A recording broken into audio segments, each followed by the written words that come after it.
अस्सलाम वालेकुम ਕੀ ਹਾਲ ਚਾਲ ਹੈ ਤੁਹਾਡਾ। ਅੱਜ ਮੈਂ ਨਾ ਚਿਕਨ ਪਾਸਤਾ ਬਣਾਉਣ ਲੱਗੀ ਸਾਂ ਤੇ ਮੈਂ ਕਿਹਾ ਚਲੋ ਤੁਹਾਨੂੰ ਦੱਸਦੀ ਹਾਂ। ਇੱਥੇ ਚਿਕਨ ਮੈਂ ਸਾਰਾ ਕੱਟ ਦਿੱਤਾ ਤੇ ਦੂਸਰੀ ਤਰਫ ਨਾ ਮੈਂ ਪਾਸਤਾ ਬੋਇਲ ਕਰਨ ਵਾਸਤੇ ਰੱਖ ਦਿੱਤਾ। ਤੇ ਹੁਣ ਇੱਕ ਪੈਨ ਲਿੱਤਾ, ਇਹਦੇ ਵਿੱਚ ਮੱਖਣ ਪਾਇਆ ਤੇ ਥੋੜਾ ਜਿਹਾ ਤੇਲ ਪਾਇਆ ਤੇ ਇਹਦੇ ਵਿੱਚ ਨਾਲ ਮੈਂ ਪਿਆਜ਼ ਪਾ ਦਿੱਤਾ। ਪਿਆਜ਼ ਸੋਤੇ ਕਰਨ ਵਾਸਤੇ ਜਦੋਂ ਪਿਆਜ਼ ਨਰਮ ਹੋ ਜਾਏਗਾ ਤੇ ਜਿਹੜਾ ਚਿਕਨ ਕੱਟਿਆ ਸੀ ਨਾ ਮੈਂ ਉਹ ਸਾਰਾ ਮੈਂ ਇਸ ਪੈਨ ਦੇ ਵਿੱਚ ਪਾ ਦਾਂਗੀ। ਸਾਰਾ ਚਿਕਨ ਇਹਦੇ ਵਿੱਚ ਚਲਾ ਗਿਆ। ਹੁਣ ਤੁਸੀਂ ਨਾ ਅੱਛੀ ਤਰ੍ਹਾਂ ਚਿਕਨ ਨੂੰ ਨਾ ਮਿਕਸ ਕਰਨਾ, ਅੱਛੀ ਤਰ੍ਹਾਂ ਚਿਕਨ ਨਾ ਪਕਾ ਲੈਣਾ। ਅੱਛੀ ਤਰ੍ਹਾਂ ਚਿਕਨ ਨੂੰ ਭੁੰਨੋ ਤਾਂ ਕਿ ਕੋਈ ਵੀ ਇਹਦੇ ਵਿੱਚ ਨਾ ਕੱਚਾਪਨ ਨਾ ਆਵੇ। ਤੇ ਉਸ ਤੋਂ ਬਾਅਦ ਜਦੋਂ ਕਿ ਚਿਕਨ ਤੁਹਾਡਾ ਅੱਛੀ ਤਰ੍ਹਾਂ ਭੁੱਜ ਜਾਂਦਾ ਹੈ ਤੇ ਫਿਰ ਇਹਦੇ ਵਿੱਚ ਨਾ ਤੁਸੀਂ ਮੈਦਾ ਪਾਣਾ। 2 ਚਮਚ ਮੈਦੇ ਦੇ ਪਾਣੇ ਨੇ ਫੁੱਲ। ਤੇ ਉਸ ਤੋਂ ਬਾਅਦ ਨਾ ਚਿਕਨ ਨੂੰ ਅੱਛੀ ਤਰ੍ਹਾਂ ਨਾ ਮਿਕਸ ਕਰ ਲੈਣਾ। ਇਹ ਵਾਈਟ ਸੌਸ ਪਾਸਤਾ ਹੈਗਾ। ਜਦੋਂ ਚਿਕਨ ਬਣ ਜਾਂਦਾ ਨਾ ਤੇ ਇਹਦੇ ਅੰਦਰ ਹੀ ਮੈਦਾ ਪਾ ਕੇ ਤੇ ਇਹਦੇ ਅੰਦਰ ਫਿਰ ਅਸੀਂ ਵਾਈਟ ਸੌਸ ਬਣਾ ਲਵਾਂਗੇ। ਇਹ ਸਾਰਾ ਮੈਦਾ ਹੋ ਗਿਆ ਜੀ, ਦੇਖੋ ਮਿਕਸ।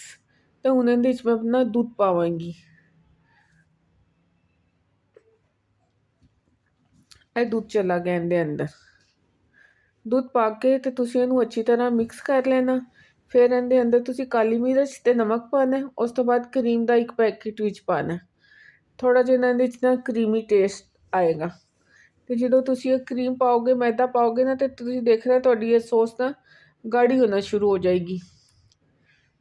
ਇਹ ਦੇਖੋ ਅੱਗੇ ਤੁਹਾਨੂੰ ਨਜ਼ਰ ਆ ਰਿਹਾ ਤੇ ਸੌਸ ਹੁਣ ਥੋੜੀ ਗਾੜੀ ਹੋ ਗਈ।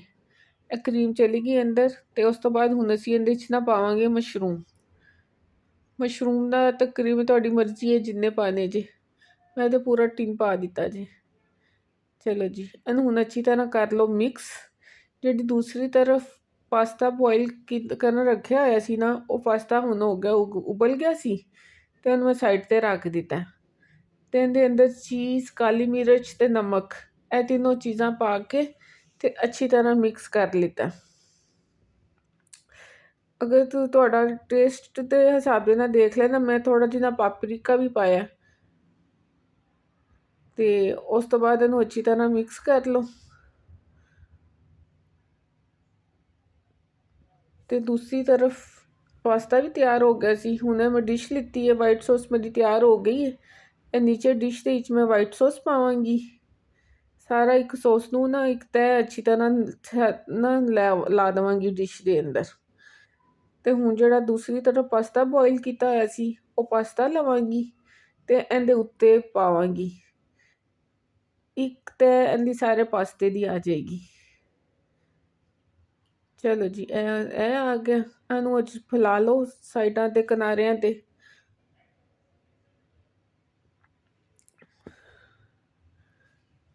ਚਲੋ ਜੀ,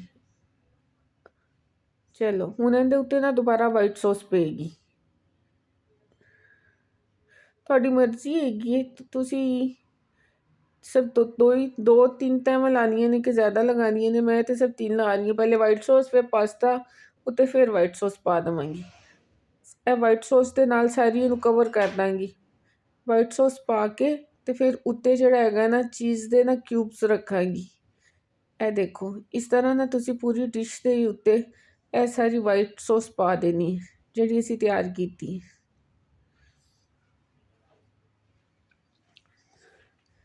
ਚਲੋ ਇਹ ਸਾਰਾ ਵਾਈਟ ਸੌਸ ਦੇ ਨਾਲ ਕਵਰ ਹੋ ਗਿਆ। ਜਦੋਂ ਸਾਰਾ ਕਵਰ ਹੋ ਜਾਂਦਾ ਤੇ ਫਿਰ ਅਸੀਂ ਉੱਪਰ ਨਾ ਚੀਜ਼ ਦੇ ਸਲਾਈਸ ਰੱਖ ਦੇਵਾਂਗੇ। ਤੁਹਾਡੀ ਮਰਜ਼ੀ ਹੈ, ਪੂਰਾ ਸਲਾਈਸ ਰੱਖਣਾ ਚਾਹੁੰਦੇ ਹੋ ਕਿ ਸਲਾਈਸ ਨੂੰ ਛੋਟੇ ਛੋਟੇ ਪੀਸਿਸ ਕਰਨਾ ਚਾਹੁੰਦੇ ਹੋ। ਇੱਥੇ ਮੈਂ ਛੋਟੇ ਛੋਟੇ ਪੀਸ ਕਰਕੇ ਸਲਾਈਸ ਦੇ ਪਾ ਰਹੀ ਹਾਂ। ਇਹ ਸਾਰੇ ਜਦੋਂ ਤੁਸੀਂ ਸਲਾਈਸ ਲਾ ਦਿੰਦੇ ਹੋ ਪੂਰੀ ਡਿਸ਼ ਦੇ ਉੱਤੇ, ਇਹ ਚੀਜ਼ ਦੇਖੋ ਜੀ ਬਸ ਪੂਰੀ ਡਿਸ਼ ਦੇ ਉੱਤੇ ਲੱਗ ਗਈ ਜੀ। ਥੋੜੀ ਜਿਹੀ ਨਹੀਂ ਰਹਿ ਗਈ ਹੈ। ਚਲੋ ਜੀ, ਇਹ ਵੀ ਲੱਗ ਗਈ ਜੀ। ਇਹ ਲਓ ਜੀ, ਚੀਜ਼ ਪਾ ਕੇ ਨਾ ਤੇ ਸਾਡੀ ਉੱਤੇ ਮੈਂ ਲਾਵਾਂਗੀ ਜੇ ਬਲੈਕ ਓਲਿਵਸ ਤੇ ਉਹਨੂੰ ਫਿਰ ਮੈਂ ਬੇਕ ਕਰ ਲਾਂਗੀ। ਇਹ ਲਓ ਸਾਡੀ ਦੀ ਡਿਸ਼ ਹੋ ਗਈ ਜੇ ਤਿਆਰ। ਇਹ ਮੈਂ ਓਰੀਗੈਨੋ ਉੱਤੇ ਥੋੜਾ ਜਿਹਾ ਛਿੜਕ ਦੇਵਾਂਗੀ। ਤੁਸੀਂ ਮਜ਼ੇ ਲੈ ਕੇ ਖਾਓ ਤੇ ਮੈਨੂੰ ਆਪਣੀਆਂ ਦੁਆਵਾਂ 'ਚ ਯਾਦ ਰੱਖੋ। ਰੱਬ ਰਾਖਾ। ਹੱਸਦਾ ਰਵੇ ਪੰਜਾਬ, ਸਦਾ ਵਸਦਾ ਰਵੇ ਪੰਜਾਬ।